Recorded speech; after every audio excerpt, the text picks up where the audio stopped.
Thanks for joining us here at Somerset Place for another episode of our series about the site's past restoration projects and archaeological excavations. As we reflect on the 1941-42 restorations, we'll focus today on the remaining domestic dependencies. The FSA and state parks used these buildings for storage, but also sought to preserve them.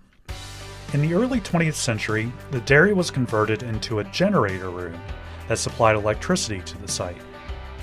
It was possibly because of these alterations that the original louvers were removed.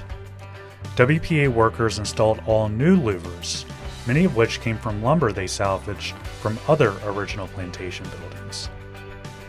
They also installed a new roof and repainted the exterior. On the inside, workers put in a new pine floor, added electrical fixtures, and replastered the walls and ceiling. Behind the dairy is the salting house, where enslaved persons stored meat for the Collins family. The building was well preserved. The WPA did no work inside because they determined everything was original.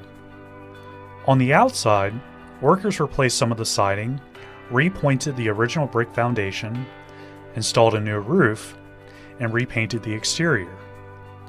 The two remaining dependency buildings, on the other hand, have been significantly altered. In the early 20th century, residents installed a 500-gallon water tank and pump inside the smokehouse to supply the site with fresh water. The original brick hearths have been removed, and the main electric switch was also added inside. State officials decided to keep this modern equipment, and it appears they made no interior repairs.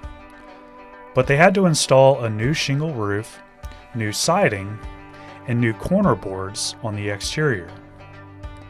Meanwhile, WPA workers moved the kitchen rations building back to its original location in the owner's compound. 2 decades earlier, a tenant had moved the structure to the barnyard area.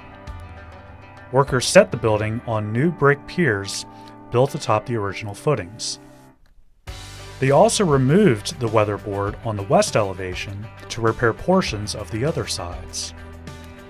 The WPA covered the west side and the roof with corrugated metal sheathing. It's not clear why they did not finish restoring the building, but it may have been because of World War II. Shortages of funding, labor, and construction materials resulted in a stoppage of restorations at Somerset Place on June 24th. State officials wrote that, quote, "Enough of the restoration work on all the buildings except the barn has been done to make the buildings usable and safe from deterioration." Thus, when the project was closed during the last part of June, most of the buildings were left in good shape, even though all restoration and repair work has not been completed. Over the course of 15 months, the WPA had significantly changed the plantation's built environment. They brought most of the structures back to their 19th century appearance, but also maintained or added modern functionality. The new state park can now mix together history, nature, and leisure for public enjoyment. But with the world at war, preservation work ceased at Somerset Place, and it was not until the next decade that another larger restoration project began. We'll talk about that on our next YouTube video. In the meantime, please subscribe to our channel and ring that bell to receive notifications of our latest uploads. Thanks for watching, and we hope to see you soon.